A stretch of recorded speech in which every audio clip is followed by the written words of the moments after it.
നമസ്കാരം, ജന്മഭൂമിയിലേക്ക് സ്വാഗതം. ഹമാസ് ഭീകരരെ ഞെട്ടിച്ചുകൊണ്ട് ഇസ്രായേൽ പ്രധാനമന്ത്രി ബെഞ്ചമിൻ നെതന്യാഹു ഗാസയിൽ അപ്രതീക്ഷിത സന്ദർശനം നടത്തി. ഇസ്രായേൽ സൈന്യത്തിന്റെ കരയിലെ പ്രവർത്തനങ്ങൾ നേരിട്ടറിയുന്നതിനാണ് നെതന്യാഹു ഗാസ സന്ദർശിച്ചത്. ബുള്ളറ്റ് പ്രൂഫ് ജാക്കറ്റും ഹെൽമറ്റും ധരിച്ച് സൈനികർക്കൊപ്പം നെതന്യാഹു നിൽക്കുന്ന ദൃശ്യങ്ങൾ ഇസ്രായേൽ സൈന്യം പുറത്തുവിട്ടപ്പോഴാണ് ലോകം സന്ദർശനം അറിഞ്ഞത്. പ്രതിരോധ മന്ത്രി ഇസ്രായേൽ കാറ്റ്സും കരസേനാ മേധാവിയും അദ്ദേഹത്തിനൊപ്പം ഉണ്ടായിരുന്നു.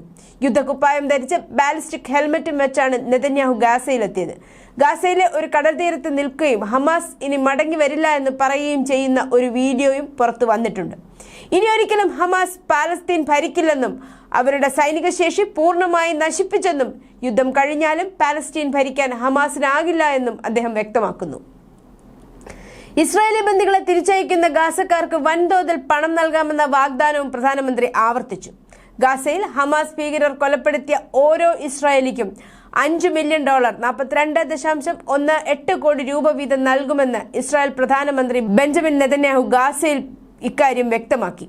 ഗാസയിൽ കാണാതായ 101 ഇസ്രായേൽ ബന്ദികൾക്കായുള്ള തിരച്ചിൽ തുടരും. യുദ്ധത്തിൽ തകർന്ന പാലസ്തീൻ പ്രദേശത്ത് നിന്ന് രക്ഷപ്പെടാനുള്ള വഴി നൽകുമെന്നും ബന്ദികളെ ഉപദ്രവിക്കാൻ ശ്രമിക്കുന്നവരെ വേട്ടയാടി പിടിച്ച് ഇല്ലാതാക്കുമെന്നും മുന്നറിയിപ്പും അദ്ദേഹം നൽകി. ഇസ്രായേൽ സൈനിക സ്ഥാനം സന്ദർശിച്ച ശേഷം തീവ്രവാദ ഗ്രൂപ്പുമായി വെടിനിർത്തൽ കരാറിലെത്താനുള്ള ശ്രമങ്ങളും അദ്ദേഹം നിരസിച്ചു.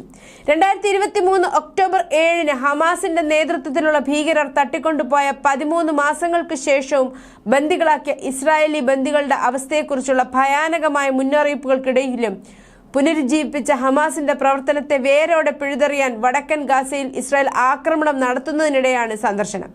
ഇസ്രായേൽ സൈനികർ മാസങ്ങളായി കുഴിച്ചിട്ട സ്ട്രിപ്പിന്റെ വീതിയിൽ പ്രവർത്തിക്കുന്ന ഒരു ബെൽറ്റ് എൻക്ലേവുകളുടെ വടക്കും തെക്കും ഭാഗങ്ങൾക്കുള്ള പ്രവേശനം നിയന്ത്രിക്കുകയും അർദ്ധസ്ഥിരമായ സാന്നിധ്യത്തിനായി അടിസ്ഥാന സൗകര്യങ്ങൾ നിർമ്മിക്കുകയും ചെയ്തു. ഏതെങ്കിലും വെടിനിർത്തൽ കരാറിൽ ബന്ദികളെ മോചിപ്പിക്കുന്ന കരാറിൽ നിന്നും IDF പൂർണ്ണമായും പിന്മാറണമെന്നും ശഠിച്ചു.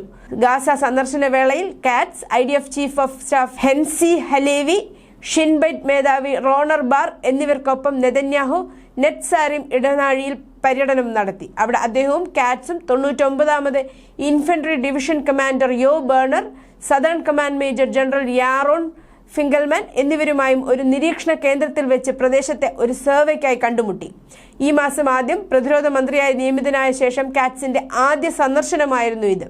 പരസ്പര വിശ്വാസക്കുറവ് ചൂണ്ടിക്കാട്ടി യോവ് ഗാലന്റിനെ പുറത്താക്കിയതിനു ശേഷമാണ് നെതന്യാഹു കാറ്റ്സിനെ ഈ റോളിലേക്ക് തെരഞ്ഞെടുത്തത്. 2023 ഒക്ടോബർ 7 പലസ്തീനിയൻ ഭീകര സംഘടനയായ ഹമാസ് ഗാസയിൽ നിന്ന് ഇസ്രായേലിലേക്ക് ഇരച്ചുകയറി 1200ഓളം ആളുകളെ കൊല്ലുകയും 250ഓളം പേരെ തട്ടിക്കൊണ്ടു പോവുകയും ചെയ്തതോടെയാണ് മിഡിൽ ഈസ്റ്റിലെ സംഘർഷം ആരംഭിച്ചത്. ഹമാസിനോട് ഐക്യദാർഢ്യം പ്രഖ്യാപിച്ച് 2023 ഒക്ടോബർ 8 ഹിസ്ബുള്ള ഇസ്രായേലിലേക്ക് വെടിയുതിർക്കാനും തുടങ്ങി. News desk, Janmabhumi.